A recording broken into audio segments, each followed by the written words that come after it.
It's the Morning Star Drive 117.8. You soaring up with sky, now's the time, don't delay. I'm sitting in my ride and it's time to fly. So let's realign, just listen and fill your mind. Hey guys, how is it going? And welcome to the Morning Star Drive on 117.8.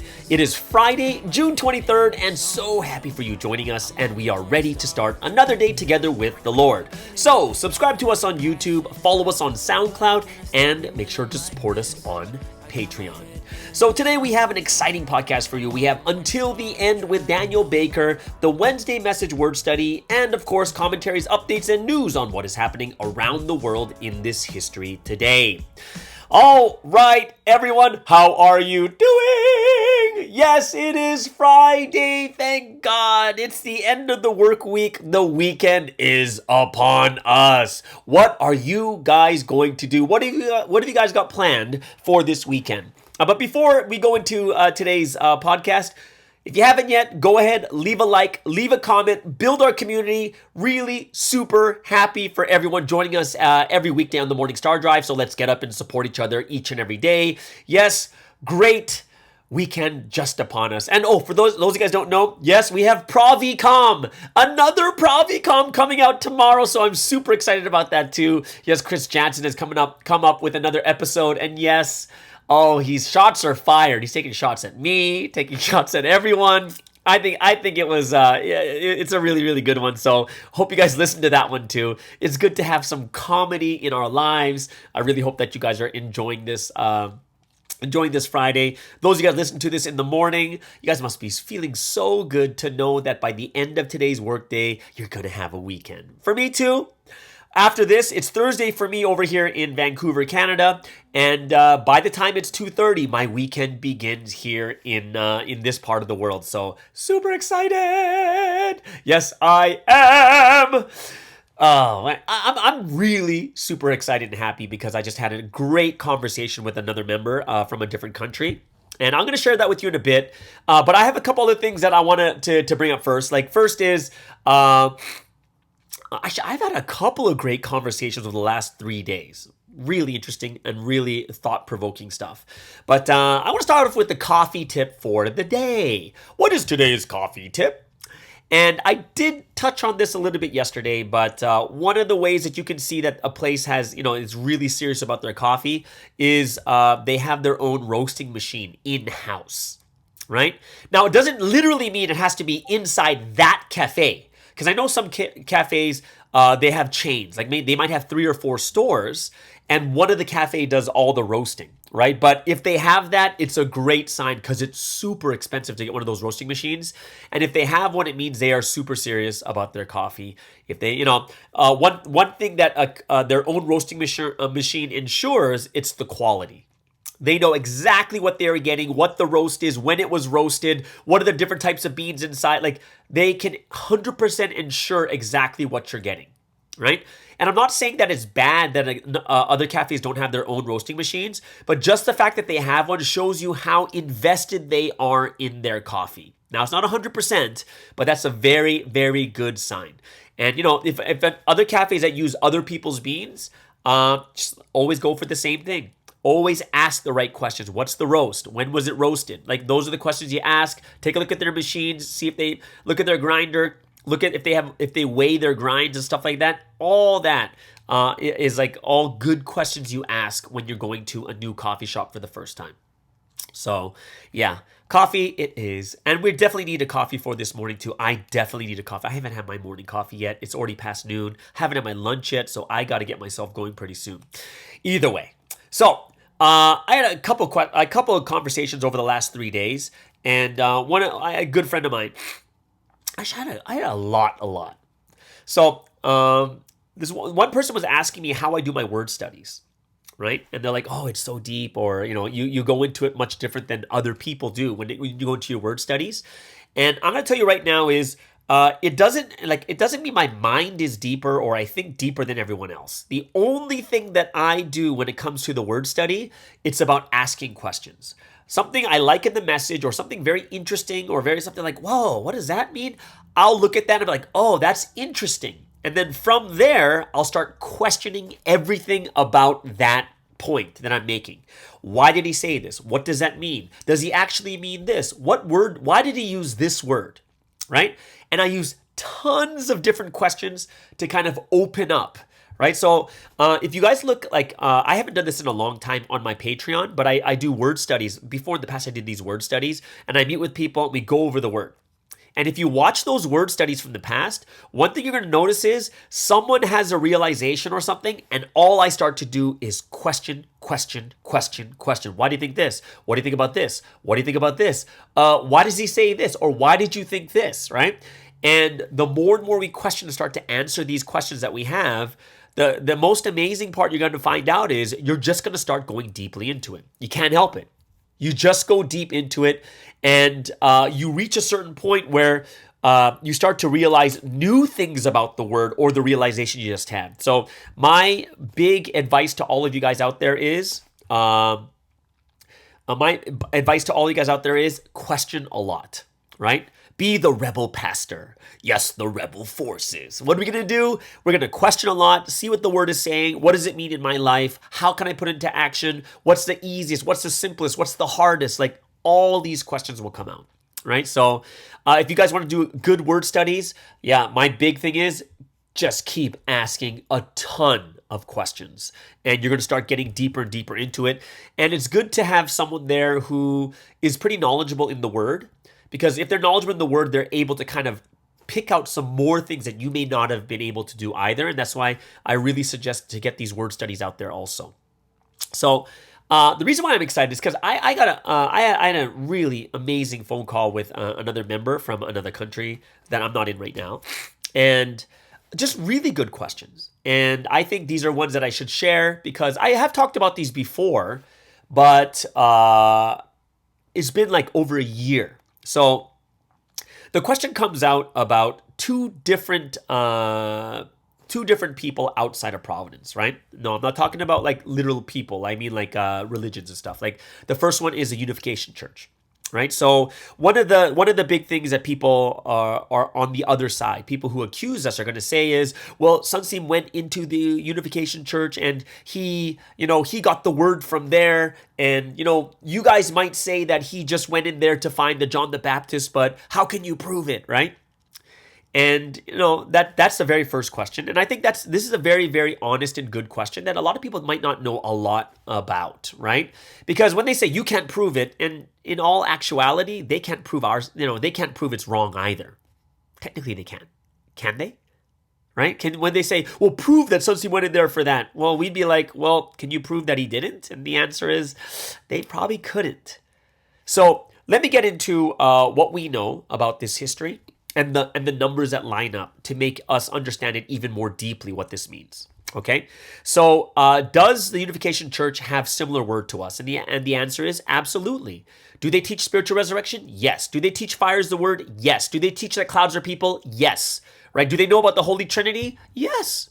They know about these things. So the question is, how did they know? And one thing we do know is the Unification Church started in like 1954. That's way before. That's when Sunsim was like 7 years old. That's when Sunsim's 9 years old. So he hasn't even learned the word yet at that point, right? So it's like if they're coming out in 1954, that's before us. What does that mean? Okay, so for all of us who understand the history behind who the John the Baptist is, right? The John the Baptist is the one that prepares the way before the Lord, okay?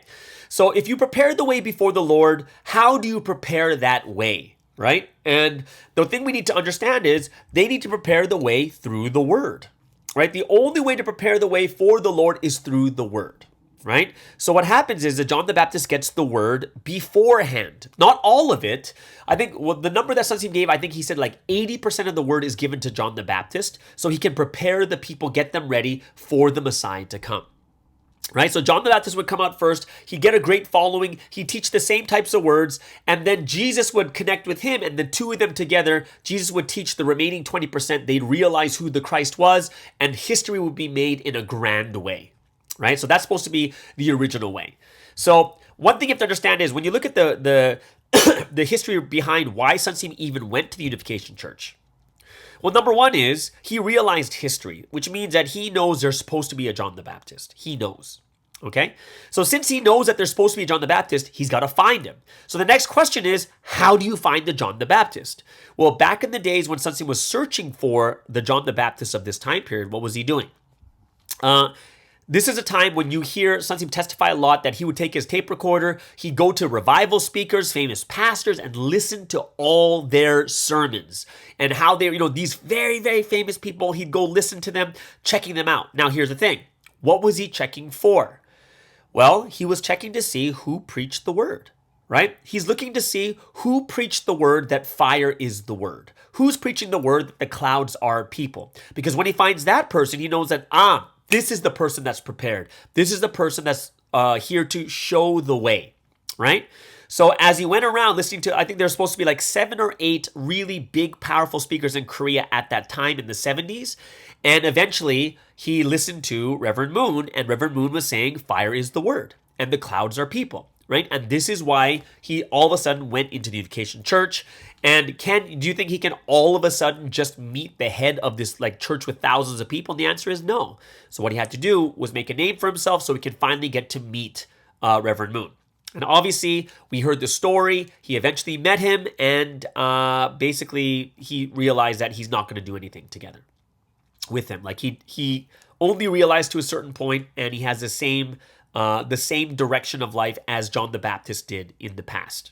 Right? So that's why he went into it. So when you look at the scriptures too, you got to understand, even at Jesus' time, there was a similar message being preached. So when John the Baptist first came out, you'll see that in Matthew chapter 3, like all of the chapter, it talks about John the Baptist coming out of the desert, right? Verse 2 talks about the message that John the Baptist had. Matthew chapter 3, verse 2 says that repent for the kingdom of heaven is near. That was the message he gave. So what happens? Later, John the Baptist gets arrested, goes to jail, and after he goes to jail and he dies, then Jesus has to continue without John the Baptist. And guess what? Matthew chapter 4, verse 17, after John dies, what happens? Or is after John goes to jail, Jesus begins to preach the message in Matthew 4:17, which is, repent for the kingdom of heaven is near. It's the exact same message. Why? Because they are 2 olive trees. They work together. One has 80%, brings them all to Jesus. They all start following Jesus. Jesus teaches the remaining 20%. They all believe, and history happens in a grand way, right? That's the exact same thing that was supposed to happen during this time too. Now, if we understand this really well, it's like, oh, so that's what's actually supposed to be happening, right?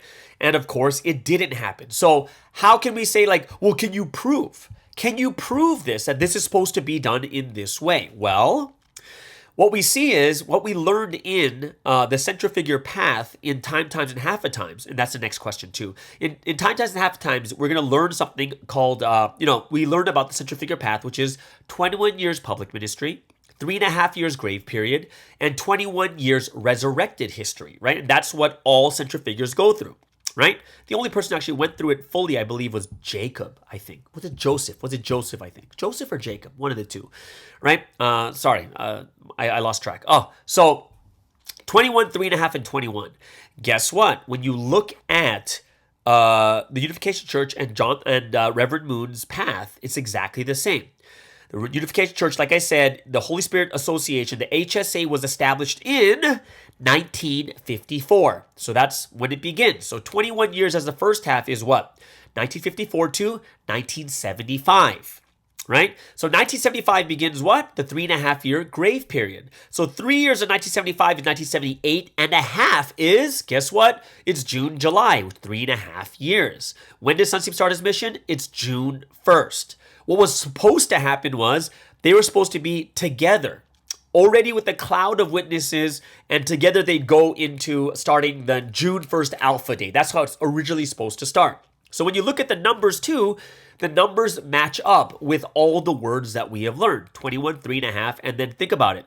After the 3.5 years grave period, then it's supposed to be 21-year resurrected period, which means that would be the time where the John the Baptist would be lifted up high, because he would be together with the one that God sent, the man of mission, right?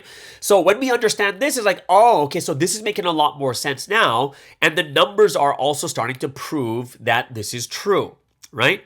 How exact it is. 21 years to 1975, 3.5 years to 1978 and a half, which is June 1st, Alpha Day. All right. Their missions were together. They were an olive tree. Right? They were olive trees working. They're supposed to be working together. So this is kind of what we need to know when it comes to the Unification Church. It didn't work out, and that's why it is the way it is right now. Now, the second question that comes up from this one person I was talking to, great question too, because some of this stuff is put up where people are accusing us. They're going to ask these questions. They're going to say to you, did you know about this? Did you know about this? And it comes to a person named Han Enoch, right? And they basically said that he was the first to realize times, and half a times. And then they'll come up to you and they'll say like, well, isn't Sunseem the only one that's supposed to know times, half a times? Isn't like this? Isn't he supposed to be like, I thought he's the only one who's supposed to realize. Now, first thing you have to understand is, can we prove who realized first? And the answer is not really. Can we prove it? Is there a like there was no websites back then. Someone could say, oh yeah, this person realized it from this point or whatever it is. And we'll say like, no, I think Sunseem realized first or whatever it is. And we kind of get into that position of hearsay is none of us were there when Han Enoch realized, or if he did, we don't know. And none of us were there when Sunseem realized either. All we know is that the first person who realized Sunseem's mission was like 1980, right? It was like almost 3 years after he came out in 1978, right? So that must have been like 1980, 1981. So we know that he was teaching it, and the first person to realize was 1981. But you're not just going to realize it at that moment. You realize it beforehand. So it's going to be in the 70s that at least in the 70s, we can say, oh, Sunseem realized times, half a times. This Enoch guy, Han Enoch, people say, well, he realized it even much more, like, earlier than him. Now, we're not here to say he said, she said, like, oh, well, you're lying. No, you're lying. Oh, you're wrong. The big question is, what is the most important part about times, and half a times? Yes, realizing it is very deep, right? It's a big thing. But the most important thing is who fulfills it. And that's the thing where people kind of lose sight of like, oh, he wasn't the first and no one can prove he did or didn't. It's just we're kind of all stuck in like, did he not? But the most important part is even if Han Enoch and his followers, whatever, realize this, who was the one that actually fulfilled it? 1978 came out in his ministry. And the answer is there's only one person who did it. Right? The bigger question is not so much who realized it first? It's actually who fulfilled it. If they've already realized this a long ago, then they see what Sunseem did and when he came out, then don't you think they would all start following Sunseem too? Because they'd be like, oh, we realized this earlier than you guys, but dang, this guy here is the one to fulfill it who came out in 1978, right? And some people might say is like, well, if you learned it earlier, you can force yourself to be the person who fulfills the scriptures, right? You could be the person, if you realize this even earlier, you forced yourself to fulfill the scriptures. And the answer is, that's very possible. But the one thing you cannot deny is, do you think it's that easy to just come out to Seoul in 1978 and build something that it is right now? Do you think anyone could just go out and do it and make it for 45 years? That even if you went to prison for 10 years, people would still follow till the end? Like, do you think you can really just randomly do that without God? Like, that's something we have to look at, right? The biggest question that matters more than anything else, rather than who realized it first, is who fulfilled it. That is the big question, right? And that's something that we have to understand very clearly is who realized it first. Yes, okay. Can you prove it? None of us can. But the most important one is someone realized it and then someone fulfilled it. And that's the thing that becomes even crazier. Think about times, and half a times. Do you think 1999, when the first broadcast came out against Sunseem in January 1999, that Sunseem can control that? He can control when a broadcast station is going to put out a video against him in 1999, the exact time that was prophesied? Does he have the power to do that? No, he doesn't. Right? You got to think about it's astronomically impossible, all the things that have happened until this point, to say that, oh, he just forced himself into the fulfilling it. It's crazy how much Providence has grown, how much we've bought churches, how much we've done all these amazing things over the last 45 years, gone through the worst tribulation, and we still survived, right? Don't let people try to take you and distract you off what is the most important thing. Can we prove anything about this Enoch guy? Can we ourselves seen something? No, we can't. It's all hearsay. We think this and they think that. But ultimately it comes down to, well, regardless, who fulfilled it? And that becomes the most important part to the equation. And, people can say all they want about, oh, Sunsi knew it, so he just forced himself to come out like that. I'm like, you force yourself to come out like that and then live in the mountains in Seoul because no one follows you? 3 years, living in poverty again? Like, who does that? It doesn't make any sense, right? To live that type of life, right? All the people that were there in the early history talking about how poor everyone was.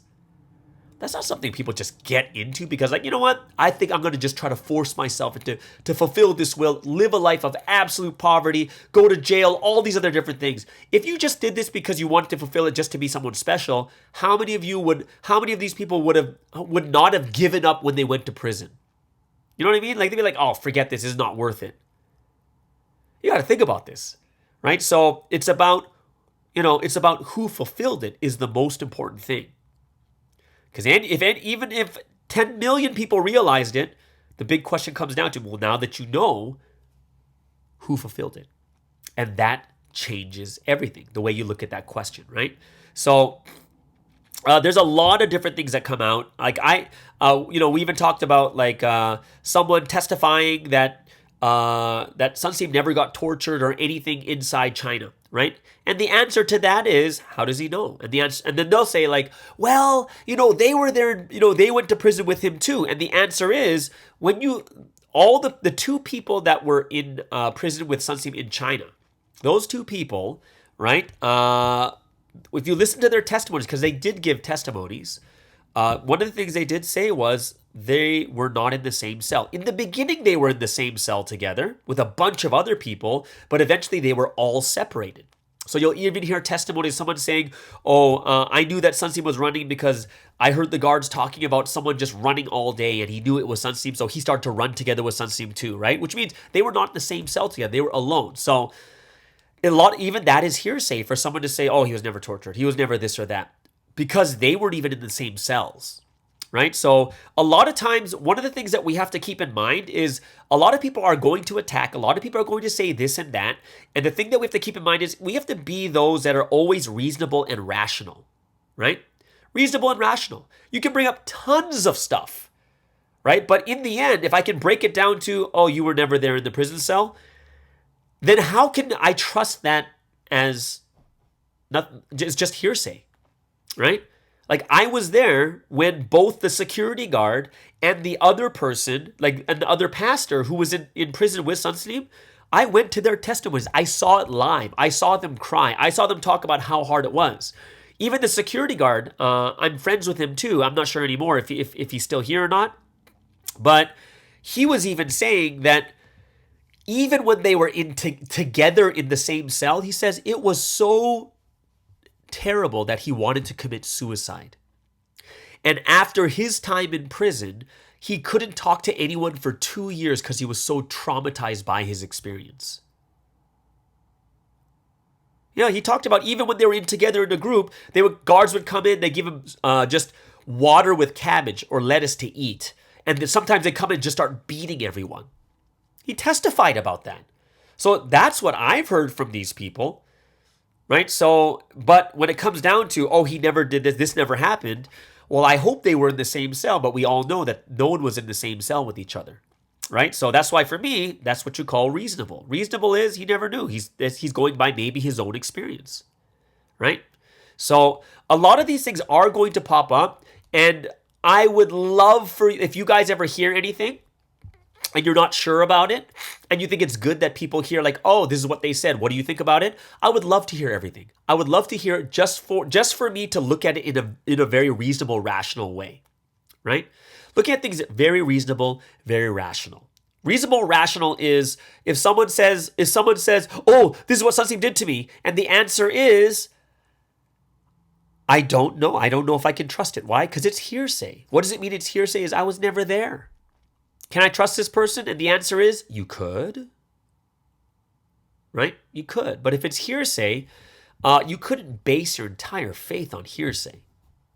You just couldn't. Yeah, that's like basing on something that's not guaranteed. There's, like I said before, if anyone ever tells you, like, if anyone uses this excuse, like, as a reason to believe someone is, why would they lie? Then you know that they are emotionally compromised. 100% emotionally compromised. That they made a decision because they think that this person would lie to them. And the answer is, there are many reasons to lie to you.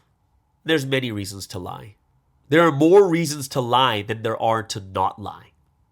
Right? Am I calling them a liar? No, I'm just saying that you can't throw out all those other reasons and just say, why would they lie? And I'd be like, there's tons of reasons to lie. There's so many reasons to lie.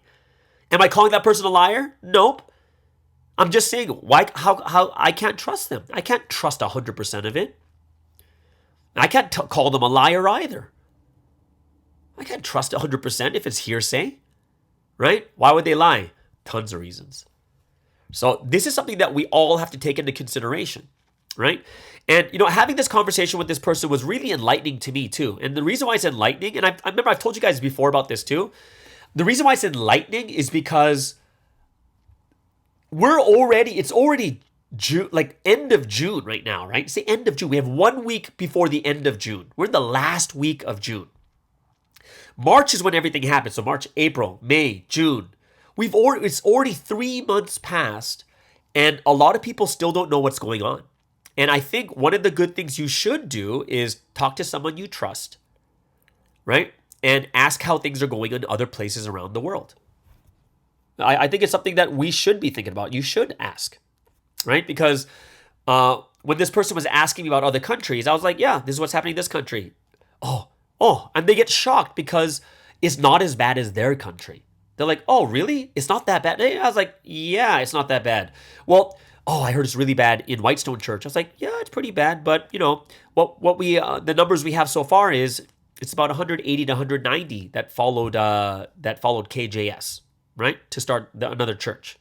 And they're like, what? And it's very interesting because what they think is that it's this gigantic number and that the Whitestone Church is split in half or whatever. I was like, no. Whitestone Church is like 2,300 people and only 190 left, which is less than 10%, like 6%. It's very low. Very, very low than what you think, right? There are more people that left Providence than are actually following KJS. And the vast majority are still in Providence, right? So, a lot of people are thinking, is it really that bad? And the answer is, in some areas it's bad. But I do think that if you're stuck in an echo chamber is, when you say something, the echo comes back to you, you hear the exact same thing you said, right? An echo chamber means you're in a place where everyone is thinking the same way. And if you're in a place where everyone thinks the same way, you're going to think that that's the reality of what's going on around the entire world. And the answer is, it's not even close, right? The bad places are bad and the good places are doing fine. They're fine. Right? And that's why it's good for you. I'm so thankful that this person reached out to me because, just to hear their shock, like, this is the first time I'm hearing this. I'm like, yeah, and it's probably good for you to talk to more people than just the same people you talk to all the time. When you see the reality of it, you might be, imagine you're in a situation that's so terrible. Imagine it's so terrible. But imagine you think the rest of the world is exactly the same, right? Then you might think like, oh my gosh, we just got to hold on and fight for ourselves because everyone is struggling. But then imagine one day you just take a little trip and you head over to another country and you see it and everything's like back to normal. You're like, hey, it's not that, they didn't leave, what? And people get like, oh, what? Like, you'd be so confused. And you'll realize, wait, it's not all like this. And it's not. It's not. right? We've reached the 3-month point, and I know, like, even talking to people on the podcast, a lot of us, when we talk about it, we're kind of like, we're over it. We're more worried about our own lives, right? Like, yeah, whatever happens, happens. Let's move forward. We're going to pray for the situation, but let's push forward now, right? And a lot of times it's way different than we think. Are people struggling from it? Yeah, there are. There are people still struggling from it. Are there people still struggling with their faith? Yeah, you're coming off the pandemic and all this craziness. Some people are still in recovery mode, and that's normal, right? But not everyone is in the exact same situation. And if you start to talk to different countries here and there, you're going to realize that I would say from the countries that I talk to, yeah, it's not like just like it was before, but people aren't struggling that badly, right? It's not as bad as we think. One second, I got to blow my nose.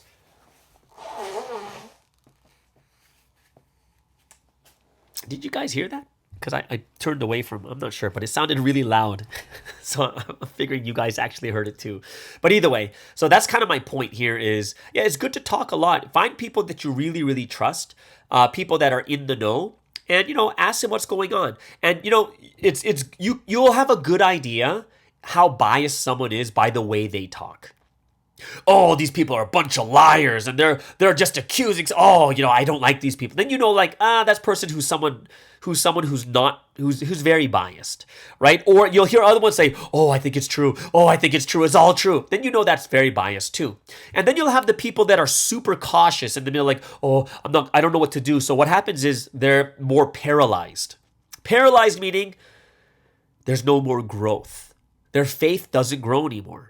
Like, honestly, I really think this shouldn't affect your faith. Like, your faith in God, in your belief. Your faith in God should continuously grow.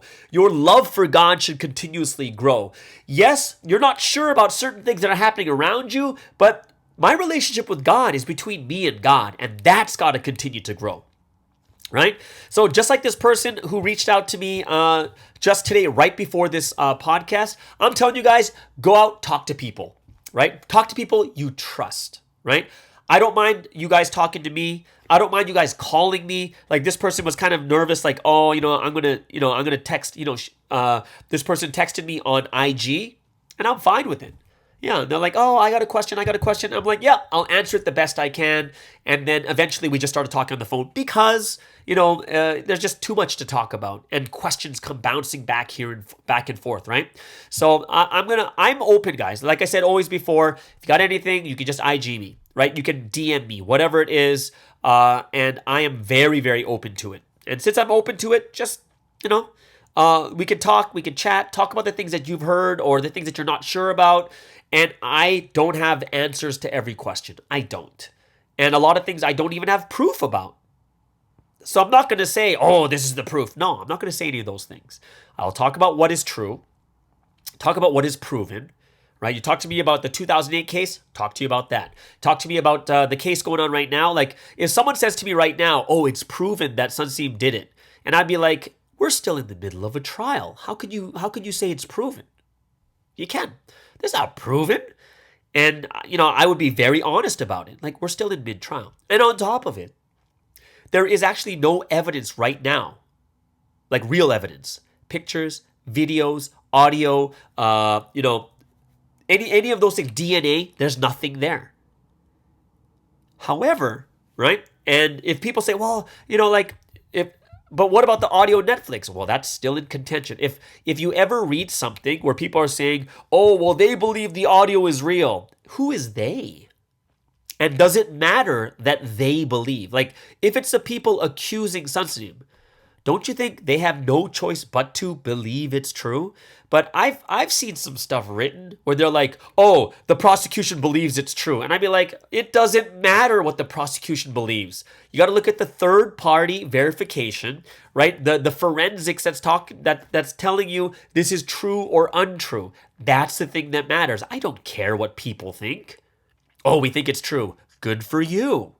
So what do forensics say? Oh, original forensics says inconclusive. All right, so what does that mean? Well, let's take it to another third party.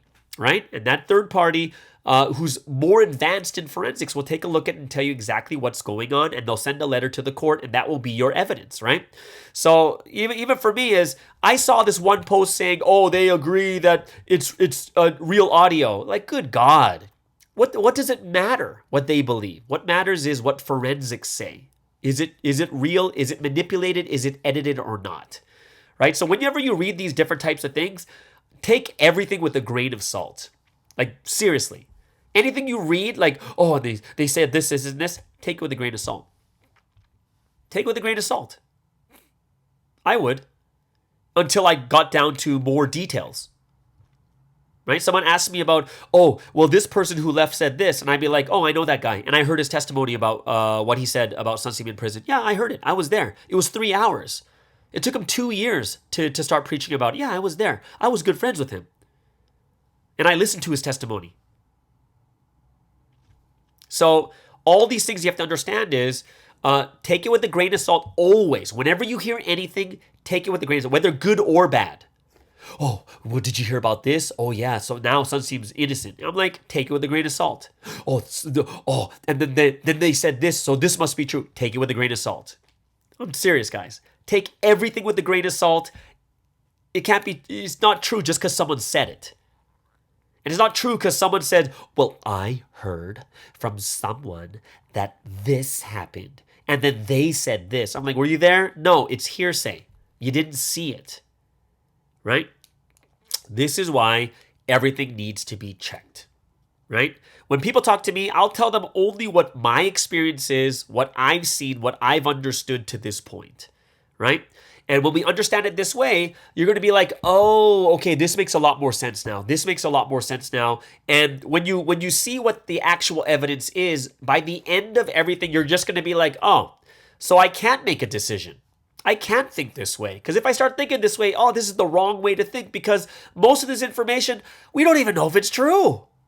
And that's something that I want everyone to take away with. And I'm excited because I think it's, if you guys are out there, if anyone needs to talk about a certain thing or ask about a certain question in private, go ahead. I'm not here to out you and say, well, this person said this to me from this country. No, I'm not going to talk about that. Right? I'll ask you first if I can, but if not, I'm not going to bring it up. Right? It's anonymous, right? And I hope it's something that all of you guys out there will, take into consideration. Send me the emails, send me the DMs, whatever it is. I am always open to listening and talking to. Even if you've never talked to me before, I'm open. I really am, right? And we can talk about it together, right? We just discuss it together. And like I told you guys, one thing is, I don't think it's healthy, and I don't think it's right to disparage anyone. I don't talk bad about people. Like, you could talk bad about an experience. Like, if someone did something to you, you could say, from that experience, I felt this. That's completely different than just saying, oh, these people are crazy, these people are liars, these people are this or this or this. I think it's not very healthy to be doing those types of things. I think it's much, much healthier to stick to what the facts are, stick to what the evidence is, and what people, not just what people are saying, but what is actually confirmed. And lo and behold, regardless if you heard something from someone you trust or not, you can't just say, oh, they said it, they accused, so I believe them because I know them. No, you don't know people. I'll tell you this right now is you don't know people.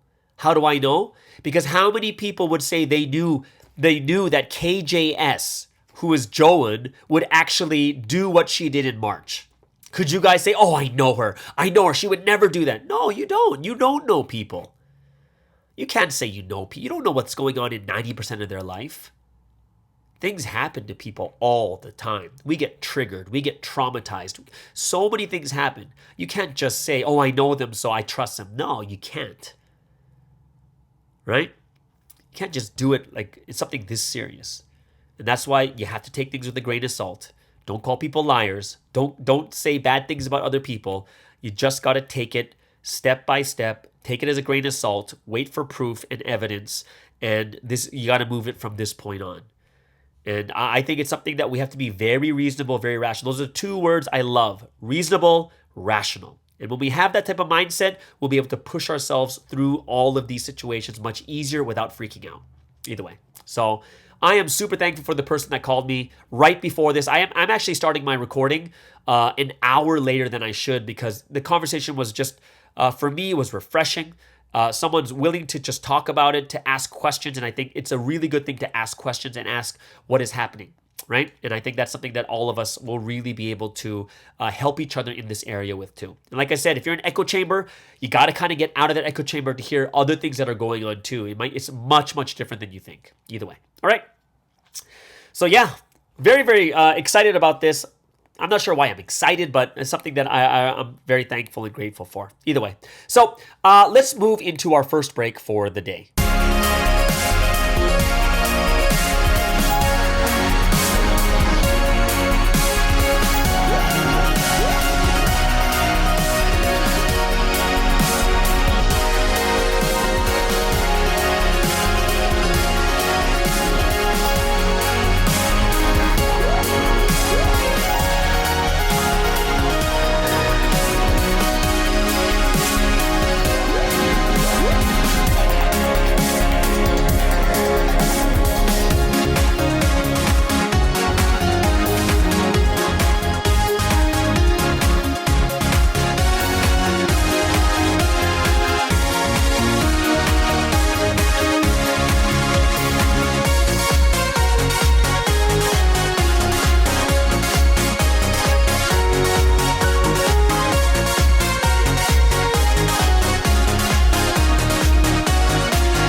right, so let's get into today's word study, which is the Wednesday message word study. This is every single Friday. Hope you guys really enjoyed your Wednesday message too. Just make sure you always encourage and keep your leaders and preachers in the know of the different things that they can do even better. I even had just a great conversation with another friend of mine who is a head leader.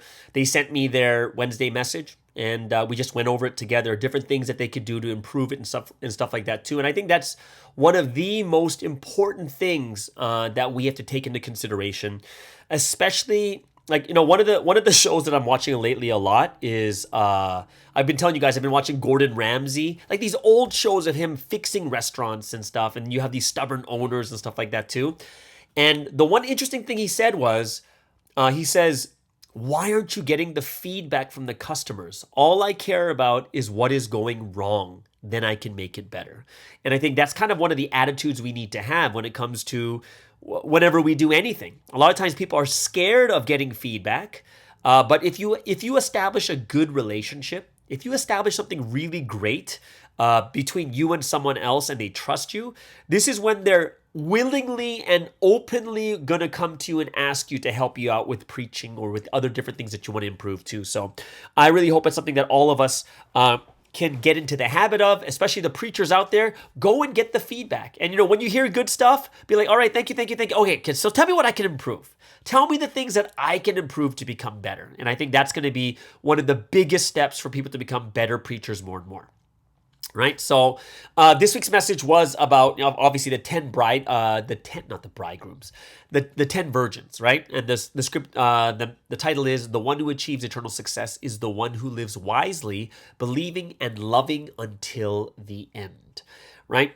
And one of the things that one good point that the preacher brought up on Wednesday was both the wise and the foolish. They were all willing and they were all waiting for the bridegroom. Like they really, really wanted to meet the bridegroom, or else they wouldn't be there. If they really didn't want to, then why would they even be there in the first place? The problem is how prepared were they? And one of the biggest reasons wasn't just because they were unwise and foolish, is because they were ignorant, right? Like they just didn't know. They never asked. And I think that's a big thing. Like what I was talking about at the very beginning of this show is someone actually comes and asks me. They might feel a little bit embarrassed in the beginning, but it's better to ask and know than rather to be caught at the door of the wedding banquet and they say, "Get away from me. I don't know who you are," right? How many of us here in this history are we, if we really, really don't want to be here, we wouldn't be here. We wouldn't. Right? We know it. Like, think about this. Even right now, a lot of people are going to say like, "Oh, but you guys are brainwashed because, you believe he's this person of mission." And I'm like, do you know how many people have left? How many people are even struggling while they know that fact? Just because you know that fact, just because you know these things doesn't mean you're forced. There's a lot of people that have left, right? A lot of people are willing. We're here because we're willing and we're waiting. And sometimes we don't have the motivation because, we're just kind of like, "Oh, I want to do this, but why can't I do this?" Some people can't, and a lot of times we don't have the know-how, how to get it done, how to be more successful. And in the end, this shows that the number one thing that matters, how to get everything done, is through the oil. The oil is love.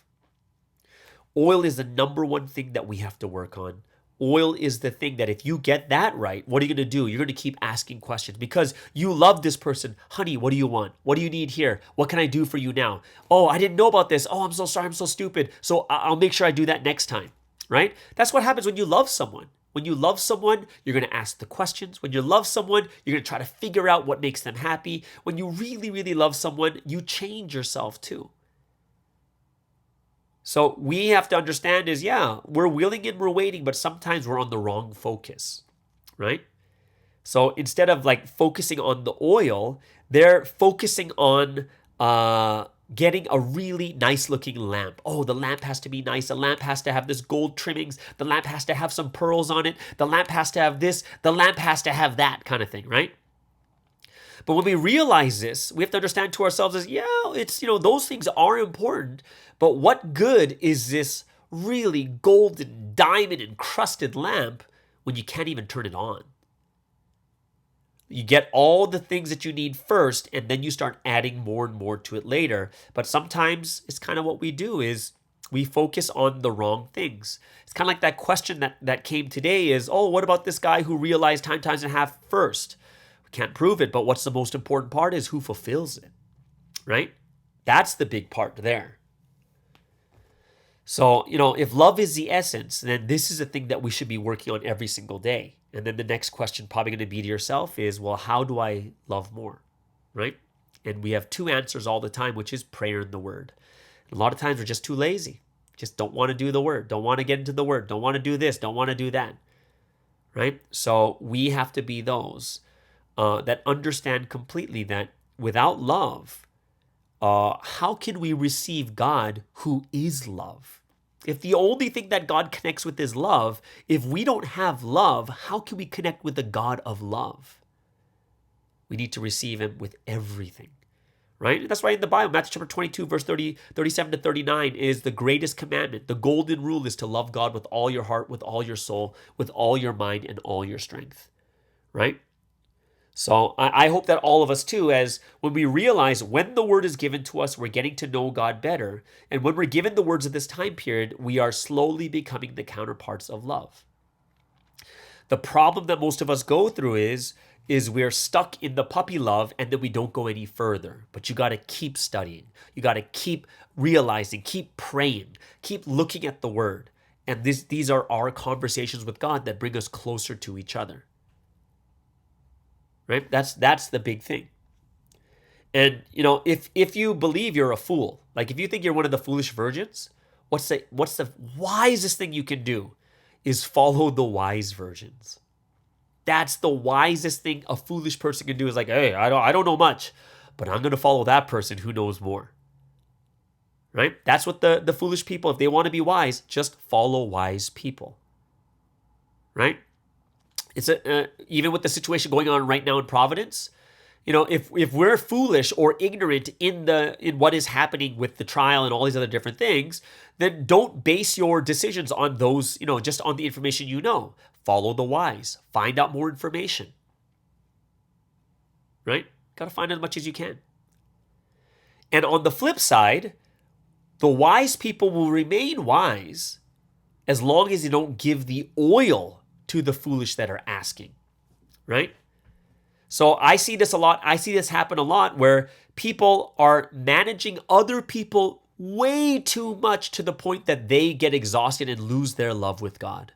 They can't even pray themselves because they're so exhausted from taking care of everyone else, right? So we have to be those that don't just give the love away. But number one should be between us and God. Keep that love between you and God. Keep that fire burning. And with that fire burning between that love between you and God, you're able to use that warmth, use that oil to take care of others. But as long as the main focus is on God, that oil will continue to replenish.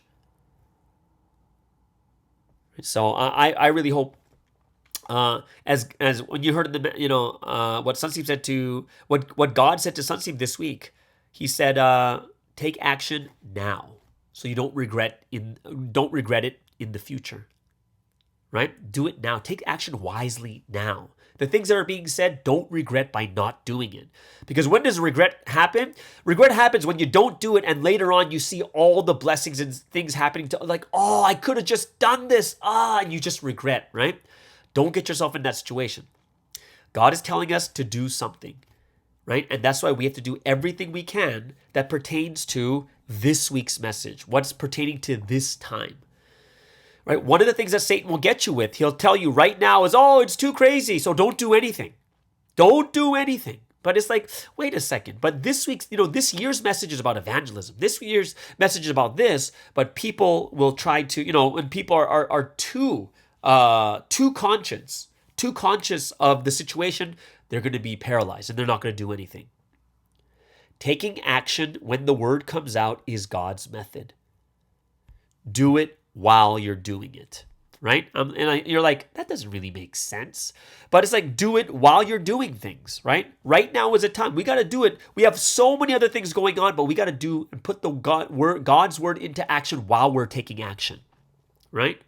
That's the easiest way. When you're already taking action, you're already moving, and it's much easier to start doing something than lying inside your bed and thinking to yourself, I got to get up to pray. I got to get up to pray. Oh, I got to get up to pray. I got to get up to pray, right? Completely different, right? And we have to realize this completely, what this means.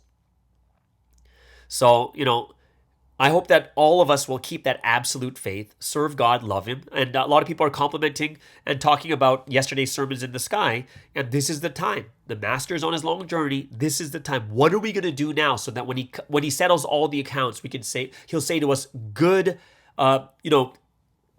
great job, good and faithful servant. Come and share in your Master's happiness. Right? Whatever we don't do, it'll never get done. So even if it's difficult, even if it's hard, even though you might think to yourself, oh, I can't do anything, gotta get up. Gotta get up. Do everything that pertains to it, right?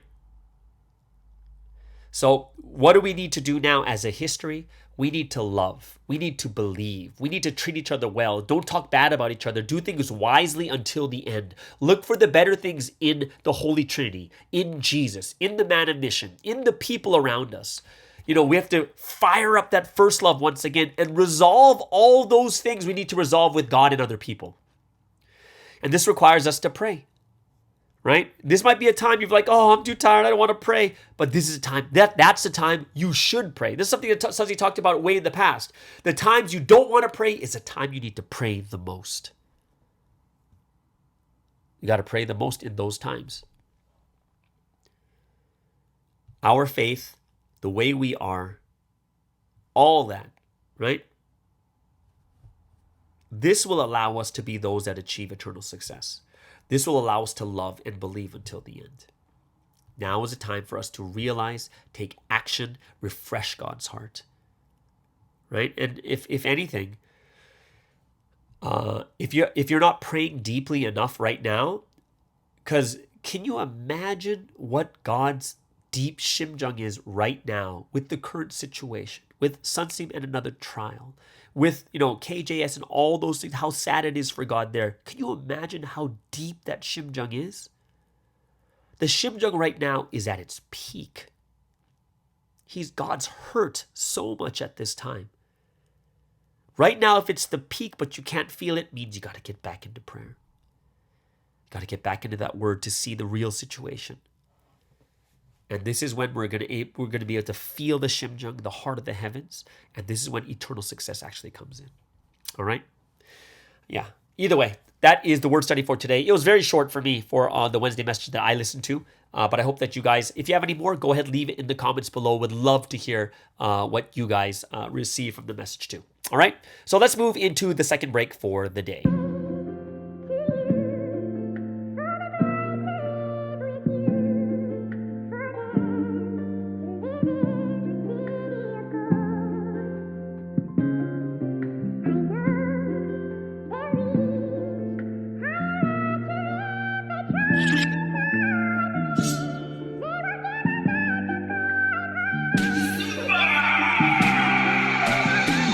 Please don't let me down, Lord.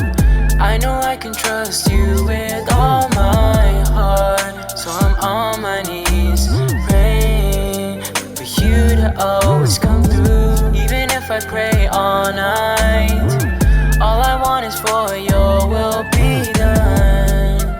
So I'm on my knees, praying for you to always come through. No, I'm not slipping through. No, I'm not falling down. The only thing that's falling is my knees on the floor. I'm praying, Lord, will you give me strength? Lord, will you give me power? I can't do this myself, so bless me in the morning hours. All the demons test me, but they will never shake me. If I pray, they hate me. If I pray, you love me. Connected with you is the only thing that matters. And honestly, I couldn't be happier. While I'm praying on my knees, I trust you with all my heart. For you always come through. For myself, for my family, for myself alone I pray. Please don't let me down, Lord. I know I can trust you with all my heart. So I'm on my knees, praying for you to always come through. Even if I pray all night, all I want is for your will be done. So I'm on my knees, praying for you to always come through. I pray to never just settle for good when great is available. Who's the mastermind behind this mind? I give all the credit to God, that's why I'm back. They mad that I made it, I know that the Satans, they hate it. I keep working hard just to make progress. Now I'm on 10, trust the process, ayy. Look at my efforts lately, I'm setting conditions daily. I'm praying on my knees, so bless me. Please bless me, please bless me. Tribulations always come and go, I will never stop, just always know your focus determines reality, stay solid, that's why I'm praying on my knees, I trust you with all my heart. For you to always come through.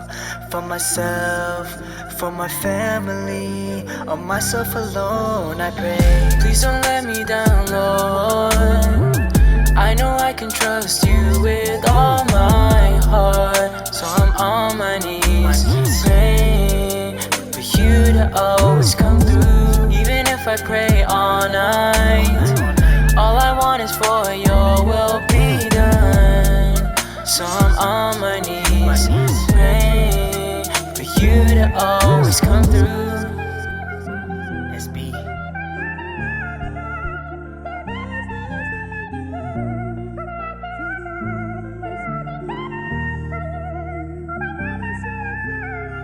All right, so here we are, guys, coming into the last segment for today and for the entire week. And of course, we look forward to this. It is Until the End with Daniel Baker. Currently, he is in Thailand on vacation with his family. I am so happy for him to take this break. And today, he's going to talk about how healthy it is to take these vacations. And he's also going to talk about the things that he's been doing so far in Thailand. So I'm looking forward to this.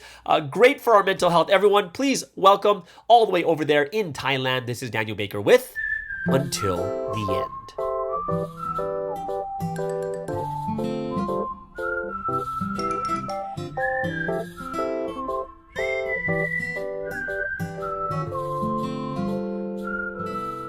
Hello everyone, welcome back to the Do It Until the End podcast. Now today, very interesting episode because I'm on vacation. You know, these vacation episodes are the best because, you know, when you're traveling, when you're going places, you always get these new perspectives and new ideas that you're able to share with the world. Now today, or currently right now, I'm staying in Bangkok, Thailand.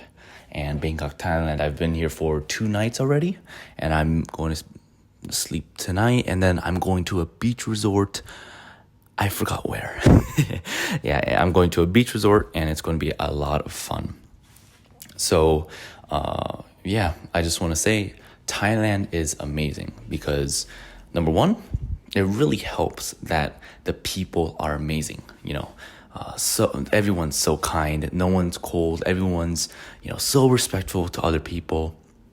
It's actually amazing because, you know, even though you're in the city and everything's comparatively expensive to other parts of the country, it's actually really decently cheap, comparatively, of course, to somewhere like Korea or New York or those kinds of places. So in Thailand, you know, you're able to get a huge amount of fruit for a really decent price. And, you know, one of the biggest things or the best things in my opinions is mangoes. Mangoes are one of my favorite fruit. And one of the biggest, like, surprises I had was trying out their mango juice or mango smoothies. And you know, mango smoothies in Korea cost like $6. You're also probably going to get frozen mangoes and probably a lot of syrup or sugar, or some places, if they're really, really bad, they'll have just ice, you know, they will put in mango syrup. I don't know how they do it or why they do it. They might have some mental issues, but they do it and they cost $6 for it. However, you know, if you go into Bangkok, it's 3,000 won for a mango smoothie that's literally just blended up mangoes. You know, it just tastes like you're eating the most ripe part of a mango. Yeah, it drives me crazy how good it is. And yeah, you know, I really love this place because, as I said, everyone's so kind. And, you know, I did my mission really well for 6 months, and God, He gave me a break time. He's letting me rest a little bit. So it really helps to go to a place that everyone's so welcoming and everyone's so has a really good heart towards foreigners. Because if you went to a place, or if you visited a place that everyone's so cold to you, or no one says thank you or excuse me, or no one has a smile on their face, then it's very difficult to be there and enjoy your time. So yeah, you know, I want to talk about, you know, it's not going to be a long episode because vacation. However, one of the biggest or one of the most amazing things about running for Providence or really working hard for a good amount of time, it can be either your work or school, is the importance of having a vacation, having a break. So just a little bit of history about my experience right now. Excuse me. One of my experiences right now is, I was constantly working for 6 months, running full time, running for the SS. And finally I had a vacation time. By 6 months or full time running, you're tired. Your motivation can slack off. You're constantly, even though you are constantly praying and getting a lot of spiritual energy from the message and everything, you have some issues with, I really had some issues with my sleep, to be honest. Like, there was a lot of times where I'll wake up 2-3 times during the night. And that was probably because a lot of the stress that I got, but also just not being able to take a rest, or not being able to, this is the first time in 6 months that I finally feel kind of free in a way, away from my mission, away from all the responsibilities that I have. And during this time, actually, I feel pretty close to God, which is very weird. One of the issues that I was really worrying about, and I still worry about today, to this day, is my faith really because I love God, right? Do I keep my faith because I truly love God? That's the question that we all have to ask ourselves. Why do we have to ask this question? Because some people, their mission is their faith, right? Because of their mission, they have faith. Now, if, let's say, God doesn't put them on a mission, they're running really hard for a mission for a year, and then they change paths and they don't run for a mission, then their faith is taken away, they get demotivated, they don't go to church. Those are the type of people that, because of their mission, that drove their faith. And I really don't want to be like that. I really want to have a faith based and focused on loving the Lord, loving Jesus, loving the Holy Trinity. And that's one question that everyone has to ask themselves, right? Is my mission, or is my faith genuine, right? And this is a question that really popped into my brain when the first day I was here, right? Because this whole feeling of being free, right? What am I going to keep my faith if I don't have a mission? That's another question that I'm trying to ask, and keep constantly thinking.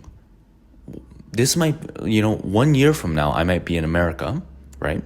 Without a mission, being in college. What kind of situation am I going to be in there? Am I going to have a really good spiritual life, or am I going to slack off? These things I'm thinking about right now because, I feel super free.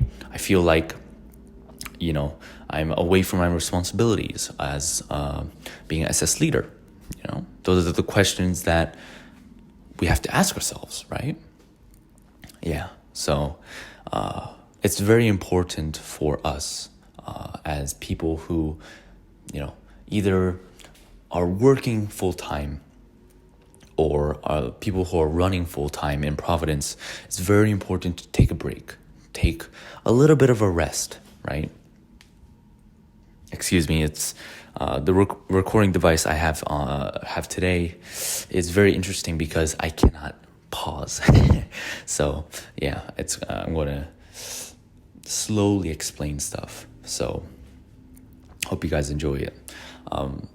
So we got to constantly, we're going to work hard, but there's always going to be a time that we have to slow down. Because when you work really hard, sometimes you get too focused on the tasks, on the little things, right? On making sure that the programs go well, or if you're a campus leader, SS leader, making sure that the SS are doing well, or the programs that you're doing each week, are they doing well? Those tasks, if you focus only on the tasks, then it takes away from actually loving the Trinity, right? Sometimes you're so into your work that you focus on the actual love aspect of your relationship with Jesus. You might be working so hard for, and that's something I really realized that I've done in the past, right?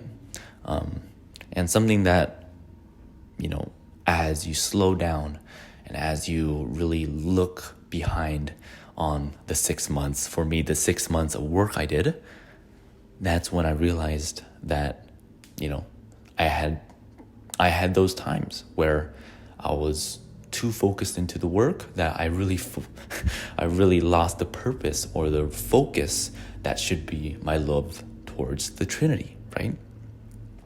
So yeah, I really think that it's very important to have a vacation, very important to do a lot of meditation and really slow down, right? Slow down, make a lot of questions, spend some money, constantly question, like, what am I doing? Or what, this 6 months, this 1 year that I really worked hard, how can I improve? Because that's how you're going to really make or go up into the next level. Because what's actually going to happen is through this vacation, you're going to get that kind of physical strength. You get recharged. But also for me, I'm getting a lot of ideas. How to improve as a leader, how to improve as, or how to improve my craft as an SS leader, right? All of this came from taking a break. So whatever you're doing, it's very important to take a break. So this 1 week in Thailand for me is going to be, I'm enjoying it already. It's 3 days in, having a lot of fun, good times, a lot of coffee, a lot of food. I feel bloated almost every day. However, I'm constantly walking more than 10,000 steps a day. So even though that's not a lot, it helps with not ballooning up to 10 pounds, not ballooning up 10 pounds every week. Yeah, it helps there. So yeah, I hope everyone can take a break. One of the reasons why I took the break pretty early is because the SS, they have their break during next month, or the end of next month. So before the break and before their break, which is going to be like the most hectic time of the year, me and our family decided to take our break, and which is perfectly fine and perfectly normal for people who have missions. So that's all I have for you today. And to everyone who's going into the end, let's walk this path together. Peace.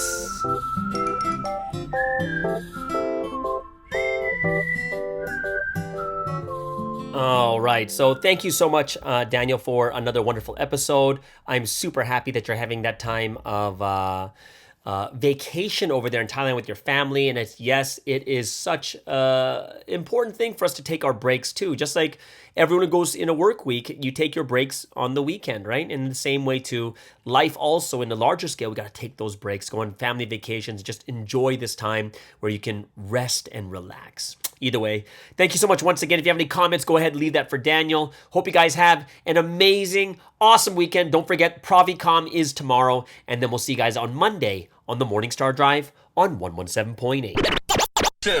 It's the Morning Star Drive 117.8. You soaring up with sky, now's the time, don't delay. I'm sitting in my ride and it's time to fly. So let's realign, just listen and feel your mind. I'm burning with desire and the passion. Nobody can stop me when I'm like this.